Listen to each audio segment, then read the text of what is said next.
On the mill this beautiful misty morning. We've got a spruce log which is about 130 inches long, 20 inches on the large end, 16 on the small end. And we're going to be cutting it up for boards. So I'm going to show you how I lay it out as a cant and then slice into boards. So the very first thing to do, go to the small end of the log because this is where really your restrictions are defined. So the cutting plan, once this is on the mill, is this will be the first surface to come off. And I'll try to get as many usable boards. I'll be cutting at 1 1/8. So I should be able to get one. Maybe I can squeeze a second narrow one out of this. And then I'll rotate it 90 degrees. This will be the second surface. Of course, that brings this to the top. This will be the second surface. We'll cut that off. And then again, rotate 90 degrees. That brings this to the top. Try to cut some usable boards till we get down to our 9.5 inch width here, which is what I need for my barn boards. After this third surface is cut, we rotate it again 90 degrees. Now that'll put this up on top. Once I get this shaved down to my length for my cuts, this will give me 13 boards. So once I get it to here, then we'll just start cutting them down. In addition to planning the cuts, the second thing I like to do before I even start is to clean up the log. I find that the time spent on this preparation stage saves a lot of time, wear and tear on equipment later. You'll notice the bark's coming off pretty easy, and that's because this log has probably sat for about 2 years, possibly 3, and it's had time to have some beetles lay eggs and hatch underneath, and they've been eating away at it. Now this is interesting. At the end of this log, of course, when the log's been sitting, this is where the bark will start to peel first. So there's often a little gap at the end of the log between the bark as you move in. And we've got a nice caterpillar that's set up. So it's not too late in the year. I'm going to try to transplant him. 10 seconds out of my day, but might mean something to him. Now, of course, the cocoon's been damaged, but there should be enough time for him to rebuild that. Back to the cleaning. Once that bark starts peeling, of course these logs get a layer of dirt underneath, and that'll really do a lot of damage to the blade. So I find that 10 minutes I might take doing this saves me 15 or 20 in blade sharpening. Time well spent.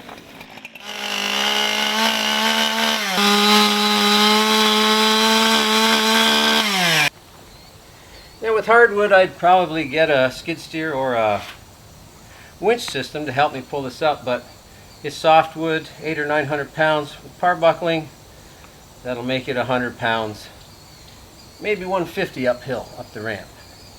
And the main thing at this point is just to really try to get the chain center mass.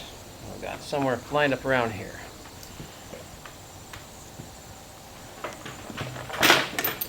I'll check how it's lining up. Pretty good.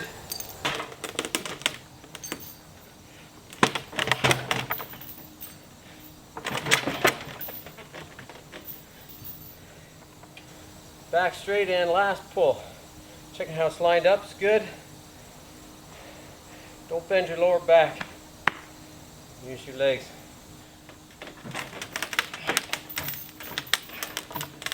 And one problem. With only one chain, you can see how it's key to keep its center mass. It moved off center, and that was the source of the problem. So I tied off the chain to keep it in place.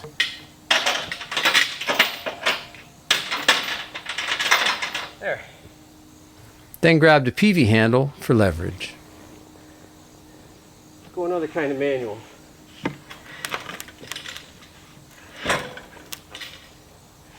Take it out.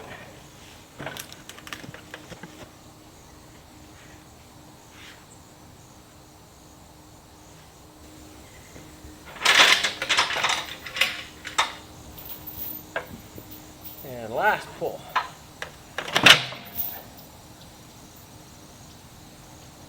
Okay. There we go. 2 glitches. Still at least as fast as a skid steer. And I don't have to spend 45 minutes in the gym tonight. As luck would have it, I like the height where it's sitting. And I just need to rotate this to be level, and I'm ready for my first cut.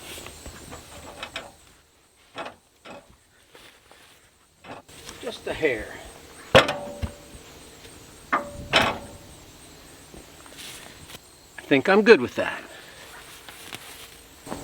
And only now that it's in place am I ready to secure it down, then take the chains off. This was just keeping it from rolling forward, worst case scenario. Same with the chains. I didn't have anything biting in this end. I do that now.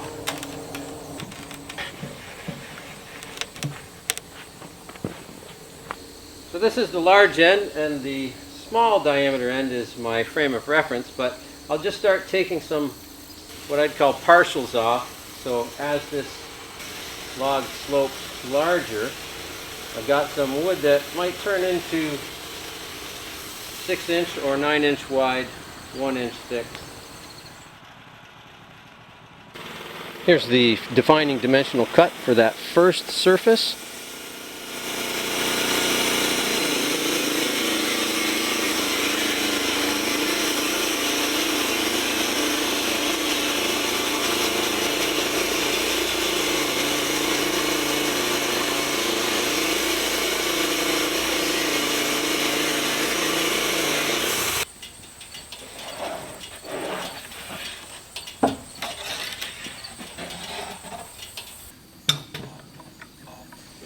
Now to roll it 90 degrees.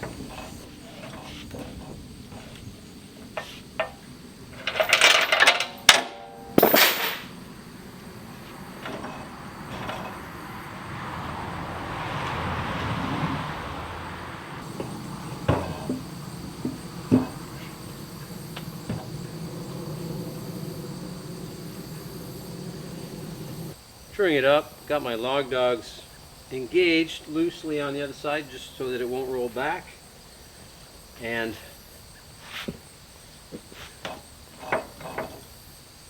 just getting it square with the log stop so we have nice 90-degree sides. Looks good.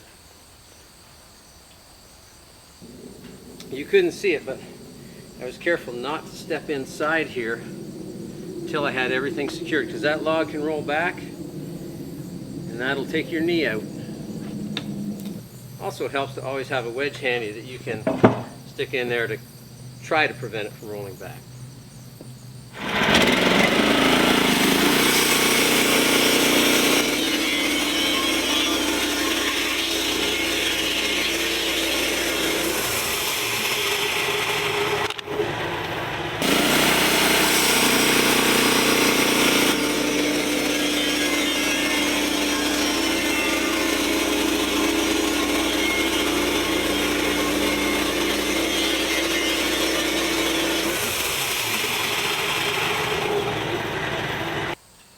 You can see that's left me with an uneven lip, so I'm going to take one more 1 inch off of there to square that up.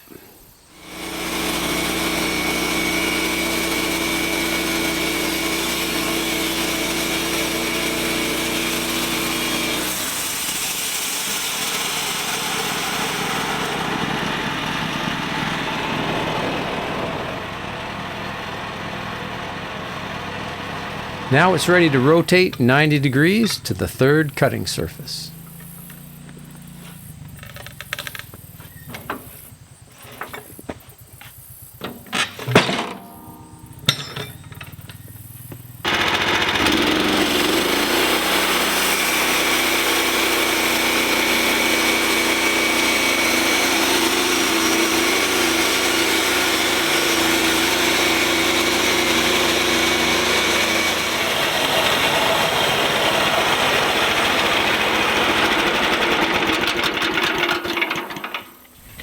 finished cutting up side 3. There are a few usable boards that I'll trim to width later in the video, and you can see now I'm at my final width of 9 1/4. So now we just flip it to side 4 and start going all the way down.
Just about finished with these boards, but now you can see I've got about 3 boards left, 3 1/4 inches roughly. I'm going to leave that and use that as a backstop to trim up some of the boards that came off the outer surfaces. As I've been offloading the outer cuts, I've been just setting them aside. Now it's time to put them back on and trim them up to width.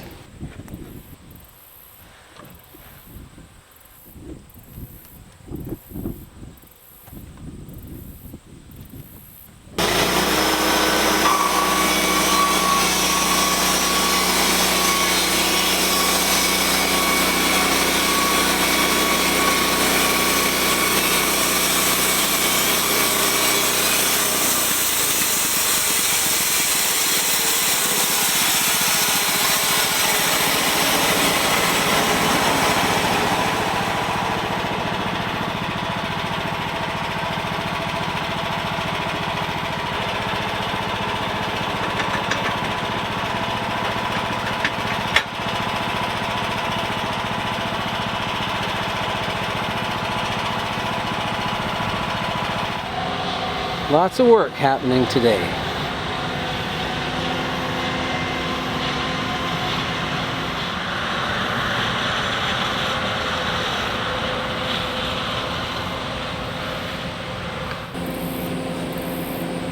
With those outer log scraps processed, now it's time to finish this off. 3 more boards coming out of this.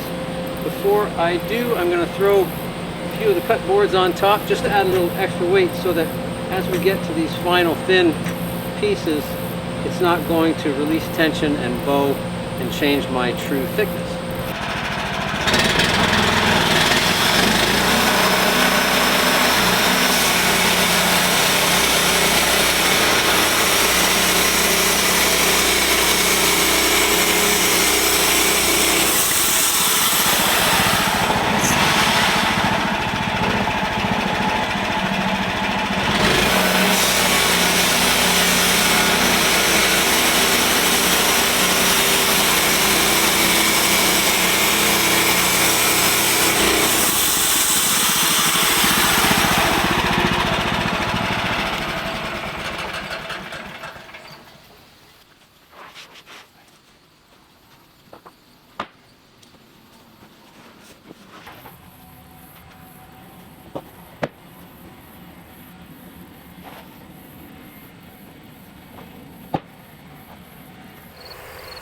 So that worked out pretty well. What I got was 11 really true boards. These are really good boards.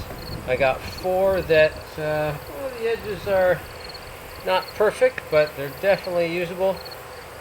Both my ideal width, 9.5, and then I've got some 6 1/4, just some scrap boards that I managed to salvage from some of those outer layers. We squeezed a little extra out of that sapwood. I'm the final customer and I'm okay with that.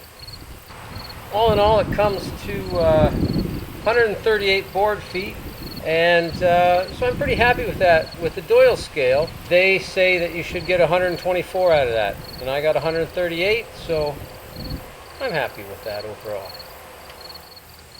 Thanks for watching. I hope you enjoyed this video.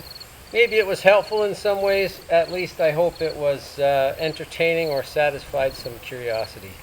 If you'd like to see more videos like this, please subscribe. Let me know in the comments maybe what you'd like to see. I'll see what I can do for you. Thanks for watching.